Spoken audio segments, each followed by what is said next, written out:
महाशिवरात्रि व्रत कथा। पूर्व काल में चित्रभानु नामक एक शिकारी था।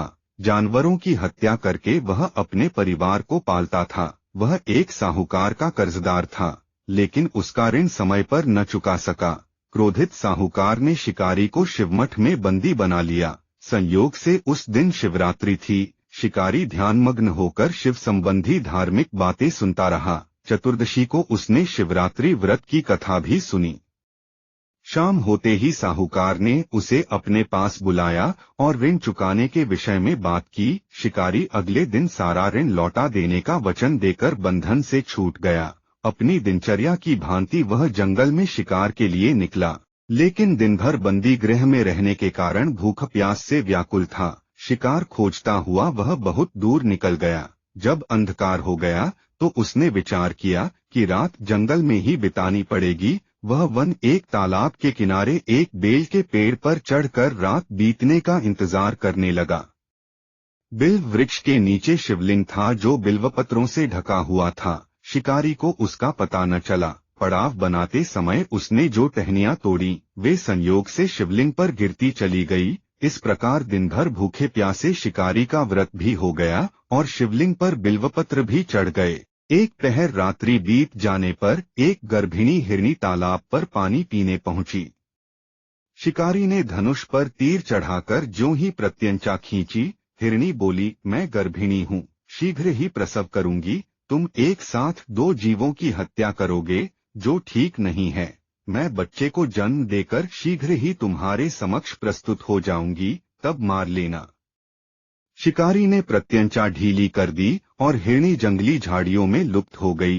प्रत्यंचा चढ़ाने तथा ढीली करने के वक्त कुछ बिल्व पत्र अनायास ही टूटकर शिवलिंग पर गिर गए। इस प्रकार उससे अनजाने में ही प्रथम प्रहर का पूजन भी संपन्न हो गया। कुछ ही देर बाद एक और हिरनी उधर से निकली। शिकारी की प्रसन्नता का ठिकाना न रहा। समीप आने पर उसने धनुष पर बाण चढ़ाया। तब उसे देख हिरनी ने विनम्रतापूर्वक निवेदन किया, हे शिकारी, मैं थोड़ी देर पहले ऋतु से निवृत्त हुई हूँ, कामातुर विरहिणी हूँ, अपने प्रिय की खोज में भटक रही हूँ। मैं अपने पति से मिलकर शीघ्र ही तुम्हारे पास आ जाऊंगी। शिकारी ने उसे भी जाने दिया। 2 बार शिकार को खोकर उसका माथा ठनका। वह चिंता में पड़ गया। रात्रि का आखिरी पहर बीत रहा था। इस बार भी धनुष से लगकर कुछ बेलपत्र शिवलिंग पर जा गिरे तथा दूसरे प्रहर की पूजन भी संपन्न हो गई। तभी एक अन्य हिरनी अपने बच्चों के साथ उधर से निकली। शिकारी के लिए यह स्वर्णिम अवसर था। उसने धनुष पर तीर चढ़ाने में देर नहीं लगाई। वह तीर छोड़ने ही वाला था कि हिरनी बोली, हे शिकारी, मैं इन बच्चों को इनके पिता के हवाले करके लौट आऊंगी, इस समय मुझे मत मारो। शिकारी हंसा और बोला, सामने आए शिकार को छोड़ दूं, मैं ऐसा मूर्ख नहीं। इससे पहले मैं 2 बार अपना शिकार खो चुका हूँ। मेरे बच्चे भूख प्यास से व्यग्र हो रहे होंगे। उत्तर में हिरनी ने फिर कहा, जैसे तुम्हें अपने बच्चों की ममता सता रही है, ठीक वैसे ही मुझे भी, हे शिकारी। मेरा विश्वास करो, मैं इन्हें इनके पिता के पास छोड़कर तुरंत लौटने की प्रतिज्ञा करती हूँ। हिरनी का दुख भरा स्वर सुनकर शिकारी को उस पर दया आ गई। उसने उस मृगी को भी जाने दिया।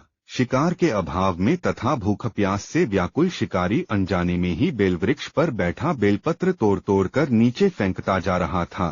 पौ फटने को हुई तो एक हष्टपुष्ट मृग उसी रास्ते पर आया। शिकारी ने सोच लिया कि इसका शिकार वह अवश्य करेगा। शिकारी की तनी प्रत्यंचा देखकर मृग विनीत स्वर में बोला, हे शिकारी, यदि तुमने मुझसे पूर्व आने वाली 3 मृगियों तथा छोटे छोटे बच्चों को मार डाला है, तो मुझे भी मारने में विलंब न करो, ताकि मुझे उनके वियोग में एक क्षण भी दुख न सहना पड़े। मैं उन हिरनियों का पति हूँ। यदि तुमने उन्हें जीवन दान दिया है तो मुझे भी कुछ क्षण का जीवन देने की कृपा करो। मैं उनसे मिलकर तुम्हारे समक्ष उपस्थित हो जाऊंगा। मृग की बात सुनते ही शिकारी के सामने पूरी रात का घटनाचक्र घूम गया। उसने सारी कथा मृग को सुना दी। तब मृग ने कहा, मेरी 3 पत्नियां जिस प्रकार प्रतिज्ञाबद्ध होकर गई हैं, मेरी मृत्यु से अपने धर्म का पालन नहीं कर पाएंगी। आठ जैसे तुमने उन्हें विश्वासपात्र मानकर छोड़ा है, वैसे ही मुझे भी जाने दो, मैं उन सब के साथ तुम्हारे सामने शीघ्र ही उपस्थित होता हूँ। शिकारी ने उसे भी जाने दिया। इस प्रकार प्रात हो आई। उपवास, रात्रि जागरण तथा शिवलिंग पर बेलपत्र चढ़ने से अनजाने में ही पर शिवरात्रि की पूजा पूर्ण हो गई। पर अनजाने में ही की हुई पूजन का परिणाम उसे तत्काल मिला। शिकारी का हिंसक हृदय निर्मल हो गया, उसमें भगवत शक्ति का वास हो गया।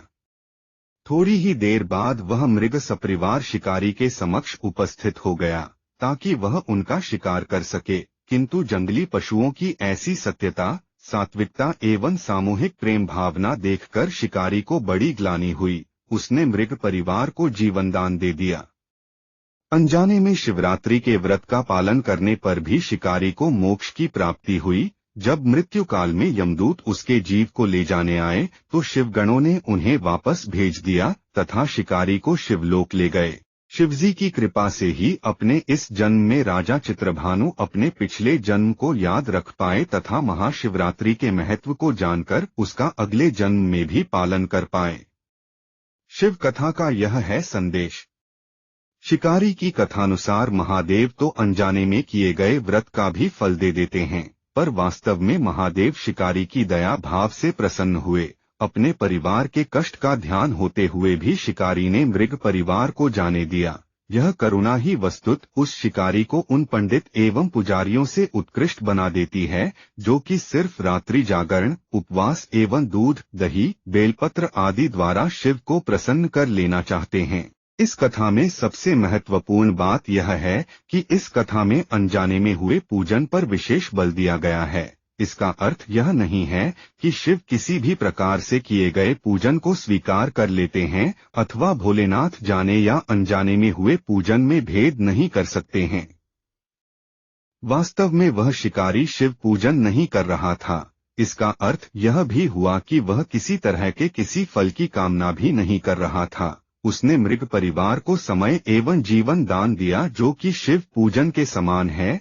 शिव का अर्थ ही कल्याण होता है। उन निरीह प्राणियों का कल्याण करने के कारण ही वह शिव तत्व को जान पाया तथा उसका शिव से साक्षात्कार हुआ। परोपकार करने के लिए महाशिवरात्रि का दिवस होना भी आवश्यक नहीं है। पुराण में 4 प्रकार के शिवरात्रि पूजन का वर्णन है। मासिक शिवरात्रि, प्रथम आदि शिवरात्रि तथा महाशिवरात्रि पुराण वर्णित अंतिम शिवरात्रि है। नित्य शिवरात्रि वस्तुत प्रत्येक रात्रि ही शिवरात्रि है। अगर हम उन परम कल्याणकारी आशुतोष भगवान में स्वयं को लीन कर दें तथा कल्याण मार्ग का अनुसरण करें, वही शिवरात्रि का सच्चा व्रत है। आपकी मनोकामना पूर्ण हो।